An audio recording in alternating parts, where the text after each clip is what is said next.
All right, y'all. The moment that we all been waiting for. Oh, wait, hold on. Let me start the intro real quick. This is my brutality. I'ma take back my title that never lost. Yeah, yeah, yeah. No, no, no. Yeah, that's going to be the intro anytime I do a video, well, a full video of talking about Rhea Ripley or anything that involves with Rhea Ripley, whether it's an interview or a moment or anything that we need to talk about and discuss. But let's talk. So, she did an interview with Chris Mann. Y'all know Chris Mann. And if you don't know Chris Mann, he interviewed a lot of wrestlers, UFC fighters, but mostly wrestlers. And his name is right below the title of the interview, just letting you know that. If you see Chris Mann on the bottom, that's his channel. So it's his full name, so you can subscribe. But we're gonna go ahead and get started. So we're gonna do like at least about like four clips, but 5 topics. So the first one, we're going to talk about why she hated her husband at first. And we're going to talk about how much her storyline with Dom changed her career. And the story behind her licking Dom's face. And the way she pins her opponents. And a very scary moment with a fan. And we're going to also talk about her first tattoo with Tony Storm. So we're going to go ahead and get started with the first one. The first one is when she talked about how she met her first husband and, Buddy Matthews and why they didn't get along at first. And so we're going to go ahead and get started with that. Here's the first clip. I think it's safe to say you're his favorite wrestler. It's safe to say. And he's mine too. He really is. He moves like so incredibly well for the size that he is. He's so smooth with everything and he's so crisp and just like everything that he does is perfect. I don't think I've seen this man have a bad match. And I've watched him since Australia. Like I used to go to Riot City and he used to be in the ring wrestling, doing his thing. And I don't think I've seen him have a bad match. Wow. I used to hate him. Why? I think he said this when he was on. Did. Yeah. And I'm like, what do you mean? I hated him. I hated him with a passion because I loved Sway, which was a female wrestler. And he was from Melbourne and he came and I can't remember if he was no, he wasn't in the crowd. Jimmy was in the crowd. He came from the back and he just punched Sway straight in the face. And I was like, sir, how dare you? I don't think I saw him before that too. I think that was like my introduction to Matt Silver at the time. And he punched Sway straight in the face and then Jimmy Scarlett jumped the barricade and chased him away. And then they had like a whole feud and all that. But yeah, I didn't like him. But did you go, what a handsome man? No. What?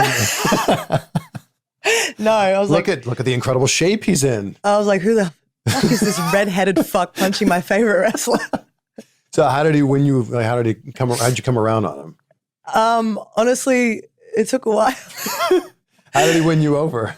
So I didn't actually talk to him much. His last show in Australia was my first show and I was working merch. So I wasn't even on the show. He literally left as I was starting in this business.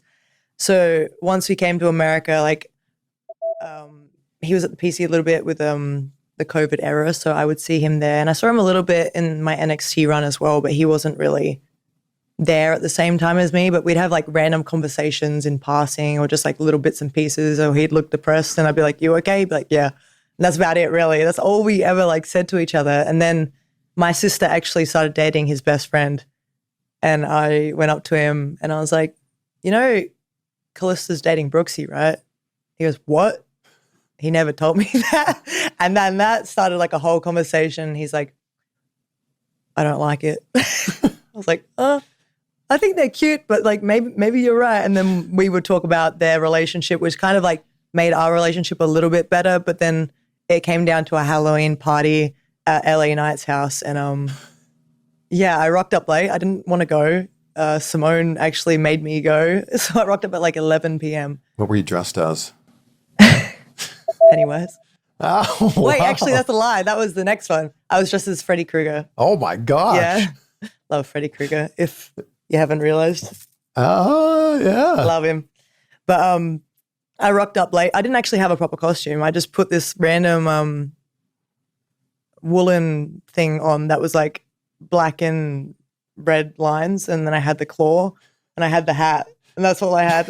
I think I had the high boots on. I was like, yeah, I'm Freddy You Krueger. were clearly not planning to go to this party. I was not. I wanted to go to bed so bad. I've been to an LA night Halloween party. Oh, they're a lot. They're a good time. And then at midnight, it's his birthday. Yep. Yes. Yep. It's a wild night. It's fun. That's very fun. And I like them now. But at that time, like I didn't really know anyone. And I wasn't really like out of home body, you know, like I was a very homebody. I still am. Yeah. But yeah, she made me go to that party. And then as I was leaving, I saw him on this fucking rocking chair, just gone, absolutely gone. I was like, bye, buddy. He's like, bye, Rhea. And then that was it. And then the next day he messaged me. He's like, sorry that you had to see me like that. I was like, it's okay. And then we caught up and had sushi. And it's the first time that I had actually like opened up to someone straight away. It was such a weird like feeling because I had conversations with him before, but I feel like because they were all at work, they were like centered around work.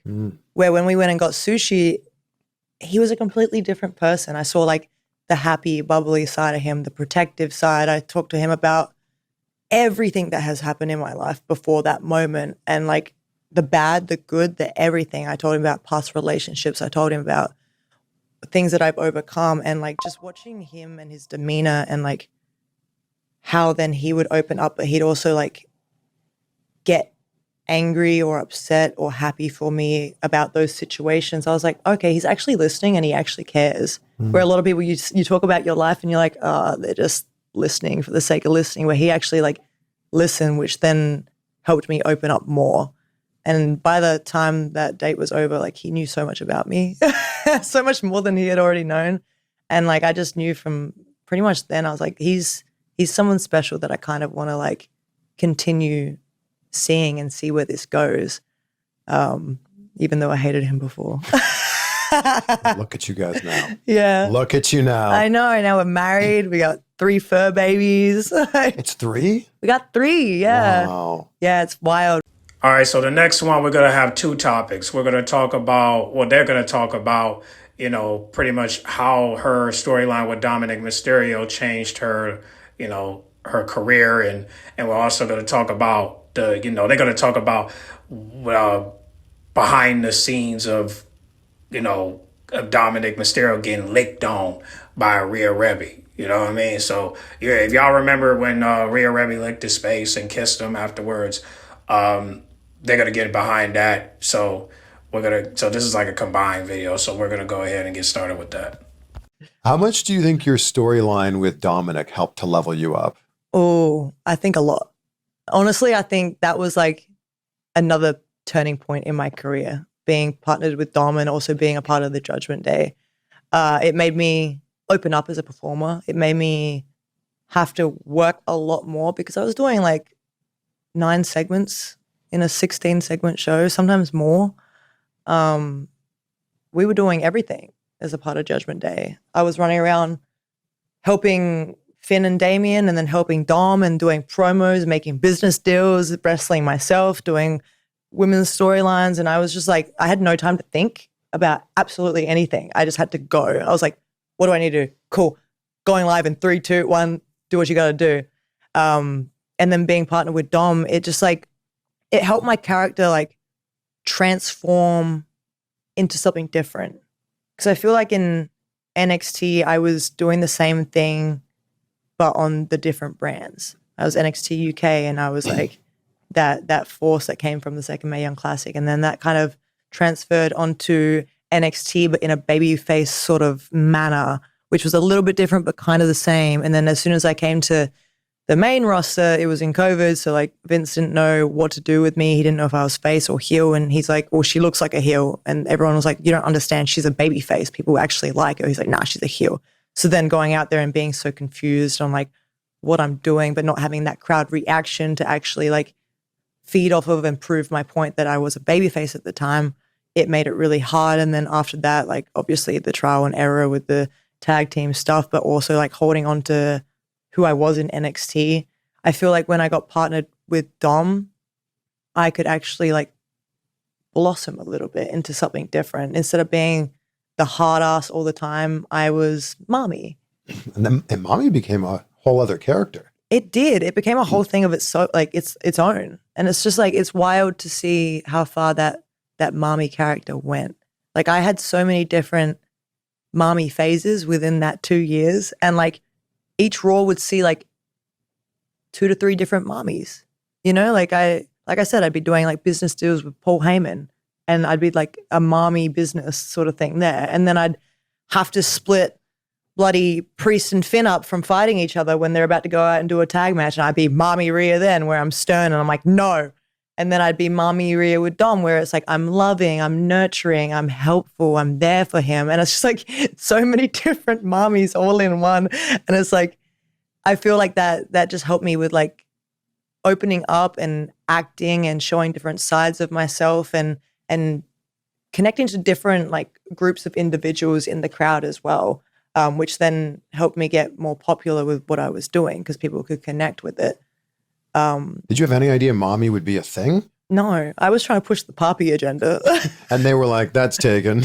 Yeah, they're like, yeah, we can't do that. And then Priest was like, what about mommy? I was like, okay, guess I'll be mommy. I was really set on the Poppy thing. I was like, I can be a little shit stirrer, just be Poppy this, Poppy that. But mommy they were like, that's Eddie's thing. Can't do that. They're like, we can't go there. And I was like, okay, I respect that. Mommy's going to grow on me though. And it's become what it's become. It did. Yeah, it really did. Like, thank God Priest said that. And then Dom latched onto it. And then Dom saying it repetitively just like blew it up for me. The mommy's always on top and the I'm your mommy shirts and all that. It's wild. I never could have seen my career going down that path, like ever.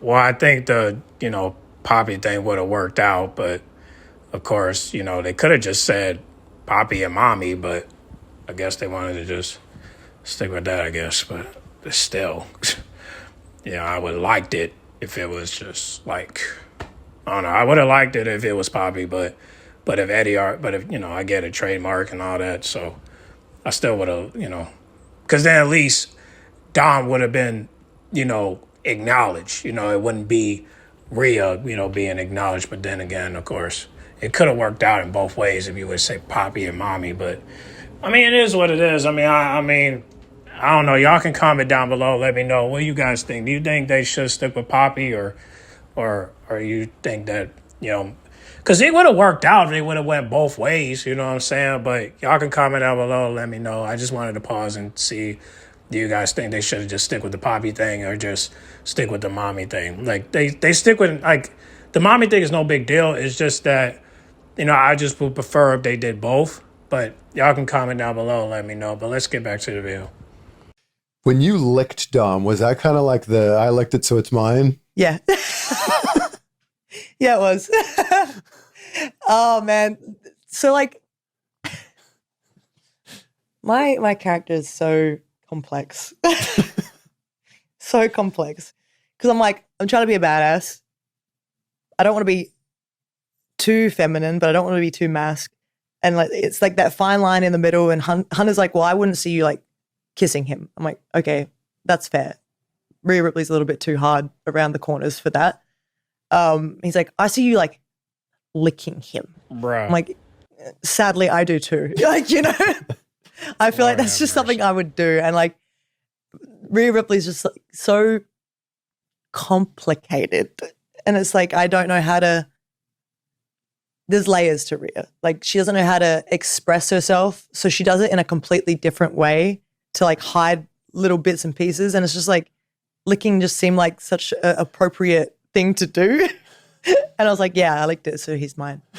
I own him. He's mine. Like he's my boyfriend. Okay? Like, you don't get him. And now Liv Morgan got him. Obviously, she don't care about the licking or the kissing because they've been lip locking. Yeah, hey, listen. Just want to let y'all know, Rhea didn't really, spend time talking about Liv Morgan. She mentioned her maybe once or twice, but she didn't really get into depth about her. So obviously she's keeping that kayfabe alive, I guess. But basically she probably don't want to talk about it because, maybe because of her injury, but I'm not so sure. but she has mentioned her like maybe like once or twice, and that's why this next clip she's gonna bring her up when she talks about the stalker coming to her house. FYI, she wasn't just receiving mail; a stalker was actually at her house, and the way she get into detail is like, you just want to comment down below and ask yourself, what would you do in that situation? Now, if you're a citizen, you will call the cops, but if you're a gun owner, you will shoot that motherfucker. Regardless of what gender or who you are or what living thing is at your door, you would just pick up your shotgun and just get to blast it away. You know what I'm saying? Because your property, it's your home. But that's why you have to have certain licenses in order for you to keep yourself out of jail. You know what I'm saying? But we can get into that, after the video. But let's go ahead and get started with this clip. Did it really get to the point with fans where you had to publicly say, like, stop sending stuff to our house? So it wasn't sending stuff. Someone actually came to my house. Oh my gosh. Yeah. So, yeah, it was the last Valentine's Day. So like this year. And we had left for Australia because we had obviously his show, and then we're going to continue with our honeymoon afterwards because we've been married for a year this coming Monday. So like, and you told him don't get injured in the match. I told him not to get injured, and he comes back he goes, "Well, the bell didn't ring yet." Like, you little shit. Loopholes.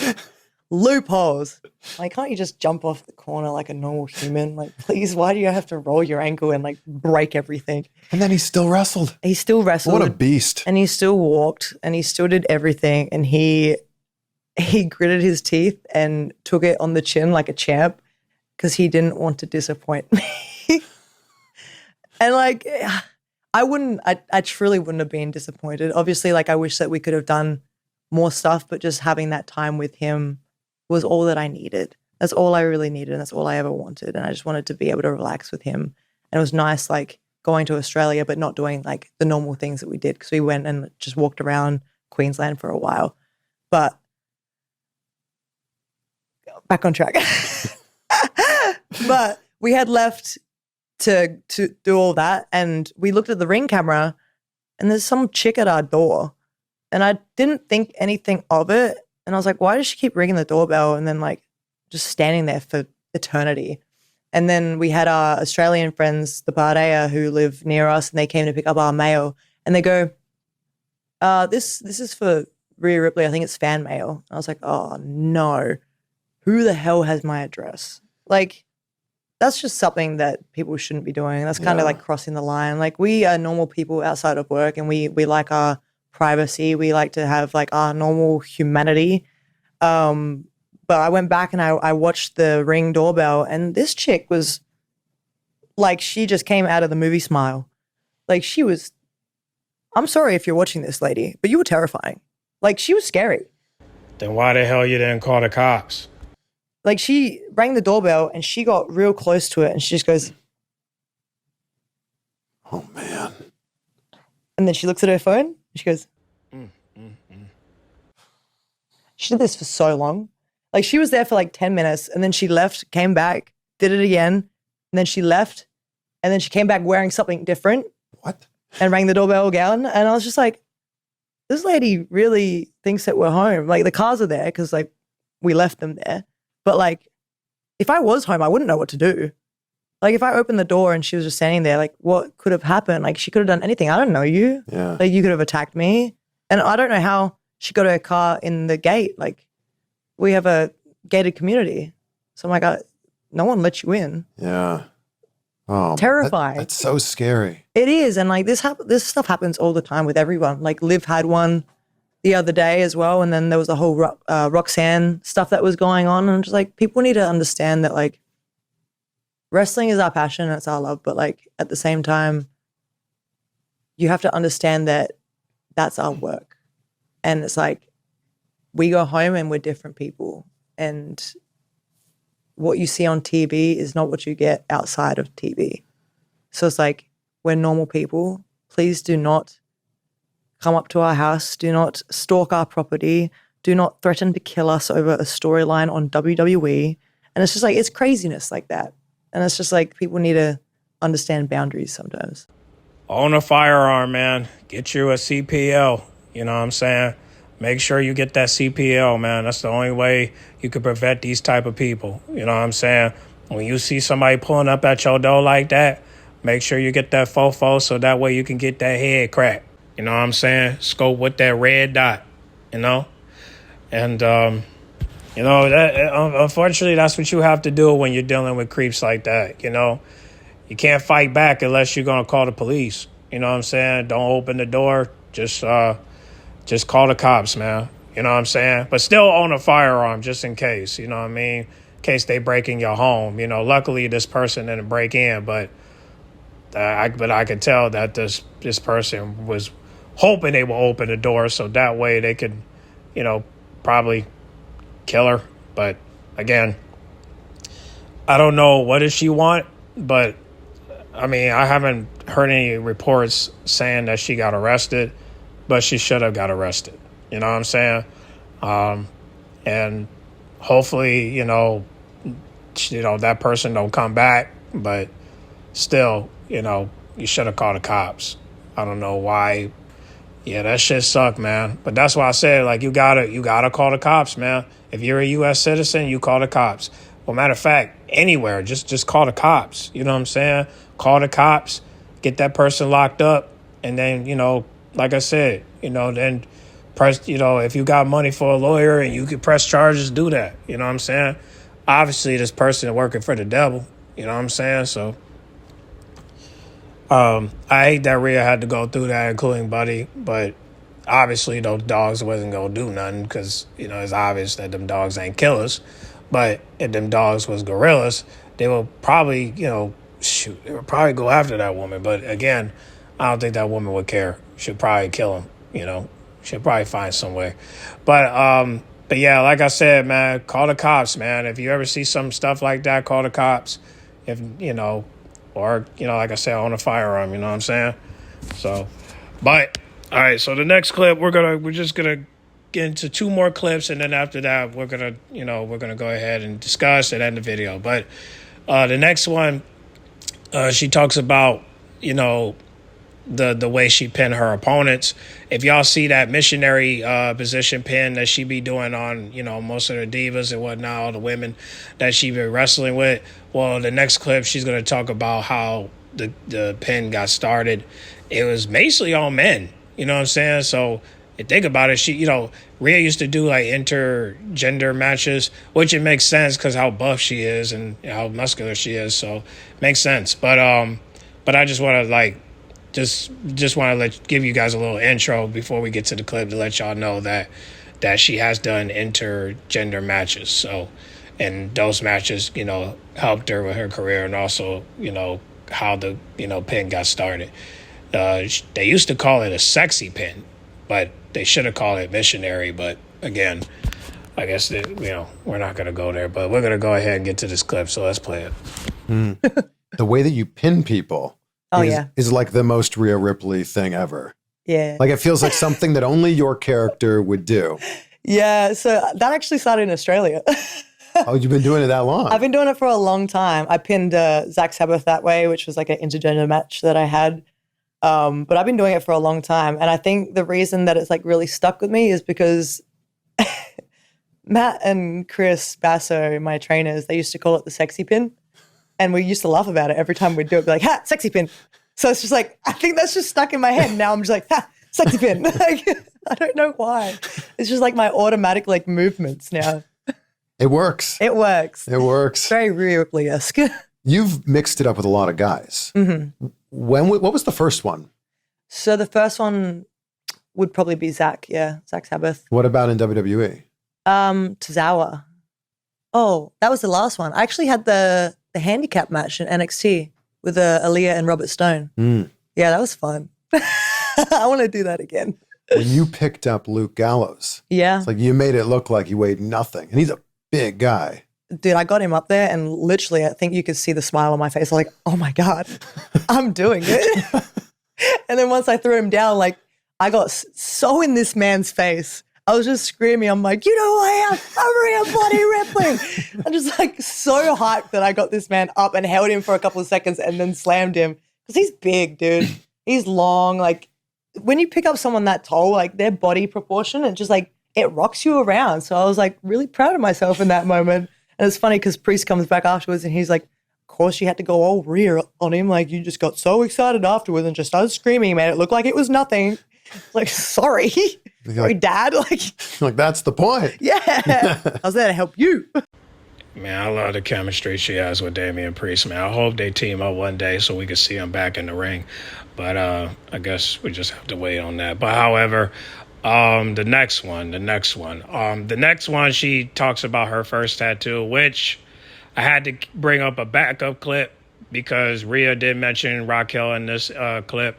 And you know me, I'm going to ride for Raquel. So Rhea denies that I don't think she denied the first tattoo thing, but she denied the tattoo that she got. So she's going to point out a tattoo that said, oh, this is not the first one. This is the first one. And I don't know. I got a clip. I got a clip from Raquel's old interview where she did mention, the tattoo, but also mention getting her first tattoo. But we're gonna get into depth. But let's just play this clip. This is a clip where she got her first tattoo with Toni Storm. Before we wrap this up, what was your first tattoo? Oh, my first one was my one that I got with Toni Storm. I got this one. The Roman numerals? Yeah, the Roman numerals. It's the date of evolution, and it's also the date of my Riot City Wrestling you tryout. You had none before that one? This was my first one, like my proper first one. Wow. Yeah, it was the date of evolution, the date of my RCW tryout 6 years prior, the exact same date. And I was like, wow, my life has like gone on this wild journey within this 6 years. I'm like, this date has to be on me for the rest of my life. So me and Toni, we got matching. So move your watch to see if I can read the Roman numerals. Let's see. Great watch. That's 10, right? X is 10. Mm-hmm. Then 28. Mm-hmm. Okay. Wow. Yeah. That was like 5th grade. I remember learning that. Yeah. 28th of October. Yeah. It's wild. It's so wild. And then my second one, which Raquel likes to claim is my first ever tattoo, which it is not. I saw the interview, Raquel. Well, let's find out if she's telling the truth. I had Rhea Ripley on the show, and I asked her. I asked her about her all the people she had matching tattoos with. Guys, you do realize that Raquel is in Liv Morgan's room. You know that, right? She's in Liv Morgan's room. I just realized that, bro. And I did a freaking video of this interview, bro. I just noticed that she's in Liv Morgan's room. And she's sitting in her sports chair. What the heck, man?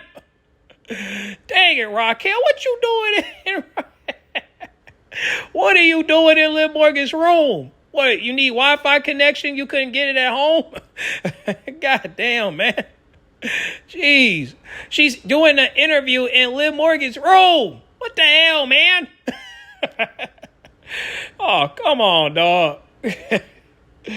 I hope she's in the... I hope at the time when this interview came out, I hope that Liv Morgan was in the kitchen whipping up a bash for Raquelio. If you're such a good friend. But let me play the clip. And your name came up a handful of times. Well, I know you guys were friends. But did she tell you who took her to get her first tattoo? No, she didn't. Yeah, it's funny how she doesn't mention that, isn't it? So you talked her into getting her first tattoo?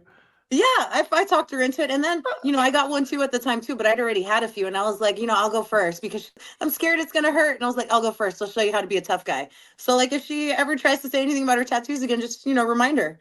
Who took you to get your first tattoo and who showed you how to be tough when you're getting those tattoos? Look at her now. She's got tattoos all over. Again, people, you're welcome. I have provided so much for you already. You're welcome. Well, Rhea didn't mention that, but however, I think Rhea kind of watched the interview but didn't listen to the interview. Like, and she's talking about getting your first tattoo because of her. Not saying that oh, what you pointed out was your first tattoo. I mean, she didn't mention that, and based off of this clip, she mentioned how she influenced you to get your first tattoo. That's what she pretty much told you. But FYI, I don't got no tattoos, and I'm not planning on getting them. But however, I kind of would like one, but I'm not. I don't want to deal with the pain, and I don't like needles, especially for 6 hours. I'm good. A second is good. But as far as a minute, an hour, a whole day, yeah, forget it. Yeah, forget it. But some people can handle it. I can't handle it. But again, shout out to Raquel for mentioning this. I'm glad that I found this clip. I appreciate you, Raquel. I respect you. I love you. I need you to be one of the most dominant women in the industry. Hey, yo, shout out to Raquel, man. She's such a great friend. Melon, please. I say that every time I say that. But yeah, man, shout out to Raquel, man. I'm glad that she was the reason why Rhea is got her first tattoo to the point where she got a dozen tattoos. But most emos get tattoos. I mean, they love tattoos. They need tattoos. You know what I'm saying? So it's like, obviously it's expected, right?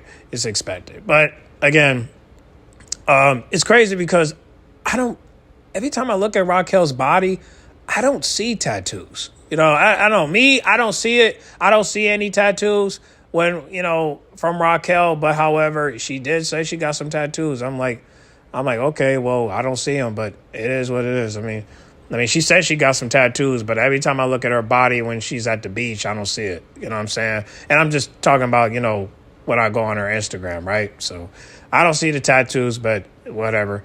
But shout out to Raquel, man. Shout out to Raquel, yo. Shout out to Raquel, yo. You know what I'm saying? Shout out to Raquel, yo. You know what I'm saying? Because ain't nobody fucking with Raquel, yo. You feel me? But yeah, we're going to get back to this clip. But I just wanted to clear that up because, Rhea, she sometimes she likes to stay in character. Sometimes, not all the time, but sometimes. So, I had to pull out the receipt because I ain't gonna let you play with Raquel like that. If Raquel got the truth on her and she speak it, I'm gonna confirm it. So you already know I'm gonna ride for Raquel. But however, I don't think she mentioned based off of the clip, she didn't mention anything about this is the first tattoo and all that. No, she's saying that she's saying that she took you to get your first tattoo. That's what she's saying. But again, this is why I try to tell people it's important to listen. When you listen to these interviews, don't half listen. If you need to go back, go back. If I'm interested in an interview, I usually go back and try to do my homework because sometimes it is hard to get everything down from one interview, especially if it's more than 10 minutes. So obviously it's hard, but luckily the interview with Raquel was 25 minutes, and this interview with this interview with Rhea Rebby with Chris is an hour and 16 minutes. So which one would you rather listen to? The 25 minutes or an hour and 16? But I guess it just all depends on the name and who's pulling up. You feel me? So, but shout out to Raquel and shout out to Rhea. Let's get back. This is the last clip. We're almost done. So let's go ahead and let her finish. All right. It was my second. I got it on my leg. She came with me and my family to get tattoos. And wrong one. Wrong leg. I've got so many. I got so many. But me and my sister got kind of matching, kind of not matching tattoos. It's the pinky promise. Swear, yeah. She got the real nice lady petite hands on her arm, and I got the skeleton and the man hand because we're just completely different aesthetics. But I got that, and then my sister got that, and then I think Raquel, she got something. I can't remember what she got. It's a great My memory's not good. Oh, thanks. Is that Realtree? I think it is. I think so. Right? Yeah. It's the Born Dead clothing brand. These were actually Matt's. He bought them for himself and then hated them on him. You're I'll take them? Score. I'll take it. They fit me, so. Love it when your husband buys clothes for himself and they don't fit, so you steal them. Oh man. All right, that's it, y'all. So shout out to Rhea Rebby, shout out to Chris Van for doing this interview. Like I said, it's not a lot of interviews you can get from Rhea Rebby, but hey, we can take this, right?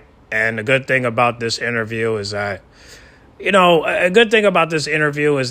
got it. You know what I'm saying? Because years we haven't got no interview from Rhea Rebby, especially from Chris. Because we got some interviews from Liv Morgan, right? And Dominic Mysterio, but we haven't got any interviews from Raquel and Rhea Rebby. So it's like, this right here is one of the best from the best.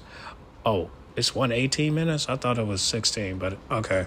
Yeah, it's an hour and 18-minute interview. But if y'all want to go check out that interview, I'll put the link in my description. But yeah, man, this is just part of it, pieces of it. I just want to break it down because I know you guys care about these topics. So I'm just glad that Rhea did this. And I'm just hoping that while she's at Saudi Arabia, she'll be safe and sound. And hopefully when she come back, same thing, be safe and sound. And hopefully that creep that was at her front door don't come back around. But I haven't heard any reports saying that she, came back. But like I said, man, if you ever see creeps like that, man, there's here two things you can do. Call the police or get your gun. What the fuck we doing? You know what I'm saying? Can't fight this person, but you could definitely pop this person. You get what I'm saying? So if you got a CPL, man, use that shit. You know what I'm saying, man? If you got a CPL, use that shit. You know what I mean? Own a firearm, man, because like I said, you have the right to bear arms. Remember your Second Amendment. You feel me? So make sure you get that CPL, man, because you're going to need that, especially with creeps like this coming at your front door. And also get a Ring camera, too, because it helped me out with a lot, especially with my anxiety. It's costly. And listen, it costs, but the good thing is it's worth the money. So make sure you work your ass off, get that bread, get at least $100 or $2, and throw that on that price. You feel me? And get that Ring camera, man, because you're gonna need it. Especially, man, when somebody coming at your door and they doing all that and you don't know what's going on. This Ring camera gonna make sure you know what's going on. So you'll be aware. You have the app, so you'll know what's going on in front of your door. It helps a lot. It's annoying because of the sound and the notifications, but at least you're notified that somebody's at your door, especially if it's someone that's a stranger or someone you don't know. You know what I mean? I always get updates of what's going on in the area. That's another thing too about the Ring camera. When you got the community informing you what's going on in the area. So that's what's good about the Ring camera and the app itself. So yeah, man, stay protected out here, man. Even if you're outside, man, have your pepper spray, you know what I mean? Learn how to fight, you know what I'm saying? And yeah, man, if you want to call the police, that's fine, but just go somewhere safe so that way you can call or go to the police station. You feel me? But if somebody's blocking your way and they're a blockade, like I said, either lock your doors and, call the police then, or, like I said, lock your doors, get your gun out, pop, pop, then call the police. You feel what I'm saying? So, yeah, man, stay protected, man, and pray for everybody that's over at Saudi Arabia, man, and pray that they'll get home safe from, what's going on over there. You feel me? So get in the comment box and make sure you guys like, comment, subscribe, share if you're new. Go check out that interview with Chris Van and Rhea Rebby, and comment down below. Let me know what y'all think. Okay? I'm out.